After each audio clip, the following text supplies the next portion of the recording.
ವೇಳೆ ಥೈರಾಯ್ಡ್ ಇತ್ತು ಅಂದರೆ don't start your day with tea or coffee. ಇದು ನಿಜಾನಾ? ಬೆಳಗ್ಗೆ ಎದ್ದಿದ ತಕ್ಷಣ ಒಂದು ಕಪ್ ಬಿಸಿ ಬಿಸಿ ಕಾಫಿ ಆರ್ ಟೀ ತೊಗೊಂಡ್ರೆ ಎಷ್ಟು ಚೆಂದ ಇರುತ್ತಲ್ಲ. ಐನೂ ಅರ್ಥ ಆಗುತ್ತೆ, ಆದರೆ ಇದರಿಂದ ಒಂದು ಸಮಸ್ಯೆ. ಈಗ ಖಾಲಿ ಹೊಟ್ಟೆಯಲ್ಲಿ ಥೈರಾಯ್ಡ್ ಪೇಷಂಟ್ಸ್ ಥೈರಾಯ್ಡ್ ಮೆಡಿಕೇಶನ್ ತಗೋತಾರೆ. ಅದರದ್ದು ಅಬ್ಸಾರ್ಪ್ಷನ್ ನೀವು ಕಾಫಿ ಆರ್ ಟೀ ತೊಗೊಂಡಾಗ ಅದರಲ್ಲಿರೋ ಕೆಫೆನ್ ಕಂಟೆಂಟ್ ಏನು ಮಾಡುತ್ತೆ, 30 to 40% ನಿಮ್ಮ ಔಷಧಿ ಅಬ್ಸಾರ್ಪ್ಷನ್ನ ಕಡಿಮೆ ಮಾಡುತ್ತೆ. ವೇಸ್ಟ್ ಅಲ್ವಾ? ಔಷಧಿನೂ ತೊಗೊಂಡು ಕಾಫಿನೂ ತೊಗೊಂಡು ಎರಡೂ ಸರಿ ಹೋಗದೆ ಇರುತ್ತೆ. ಸೊ ಏನು ಮಾಡಬೇಕು? 5 amazing early morning drinks try ಮಾಡಿ. ಜೀರಿಗೆ ನೀರು, ಬೂದ್ ಕುಂಬಳಕಾಯಿನ ಜ್ಯೂಸು, ಶುಂಠಿ ನಿಂಬೆಹಣ್ಣಿನ ನೀರು, ಚಕ್ಕೆ ಲವಂಗ ಟೀ ಹಾಗೂ ನುಗ್ಗೆ ಸೊಪ್ಪಿನ ಟೀ.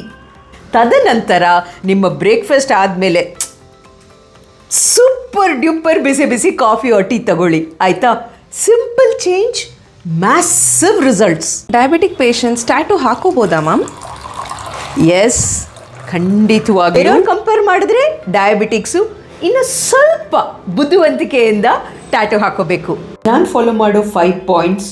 ಮೊದಲನೇದಾಗಿ ಟ್ಯಾಟೂ ಹಾಕೊಳ್ಳೋಕೆ ಮುಂಚೆ ಡಾಕ್ಟರ್ನ ಖಂಡಿತವಾಗ್ಲೂ ಕನ್ಸಲ್ಟ್ ಮಾಡಬೇಕು. ನಾವು ಟ್ಯಾಟೂ ಹಾಕೊಳ್ಳೋಕ್ಕಿಂತ ಮುಂಚೆ 5 ದಿವಸ, ತದನಂತರ ಅಟ್ಲೀಸ್ಟ್ 1 ವಾರ ಶುಗರ್ಸ್ ಸ್ಟೇಬಲ್ ಆಗಿ ಇರಲೇಬೇಕು. ಒಂದು ಒಳ್ಳೆ ಸರ್ಟಿಫೈಡ್ ಟ್ಯಾಟೂ ಆರ್ಟಿಸ್ಟ್, ಹೈಜಿನಿಕ್ ಆಗಿರುವಂಥ ಸ್ಟುಡಿಯೋನ ಆಯ್ಕೆ ಮಾಡ್ಕೊಳ್ಳಿ, ಬಹಳ ಇಂಪಾರ್ಟೆಂಟ್.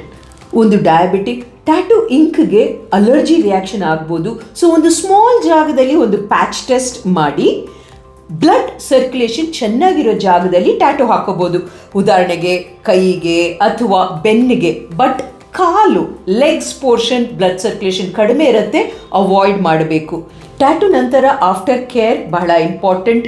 ಅಟ್ಲೀಸ್ಟ್ ಒಂದು 7 to 10 ಡೇಸ್ ಸ್ವಿಮ್ಮಿಂಗ್ ಹೋಗಬಾರ್ದು, ಜಾಸ್ತಿ ಸ್ವೆಟ್ ಆಗಬಾರ್ದು, ಹಾಗೆ ಮನೆ ವರ್ಕ್ ಮಾಡುವಾಗ ಡಸ್ಟ್ ಇನ್ಫೆಕ್ಷನ್ ಆಗಬಾರ್ದು. ಲಾಸ್ಟ್ ಮಂತ್ ನನ್ನ ಬರ್ತ್ಡೇಗೆ ಹಾಕೊಂಡಂಥ ಟ್ಯಾಟೂ ಇದು. ಟಾರ್ಗೆಟ್ ಶೂಟಿಂಗ್ ಈಗ ನನ್ನ ಲೈಫಲ್ಲಿ ಒಂದು ಬಹಳ ಇಂಪಾರ್ಟೆಂಟ್ ರೋಲ್ ಪ್ಲೇ ಮಾಡ್ತಾ ಇದೆ.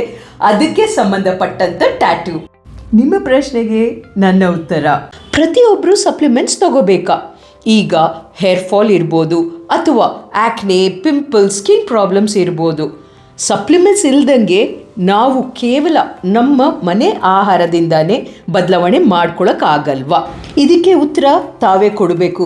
ಎಷ್ಟು ಸಿವಿಯರ್ ಆಗಿದೆ ನಿಮ್ಮ ಕಂಡೀಷನ್?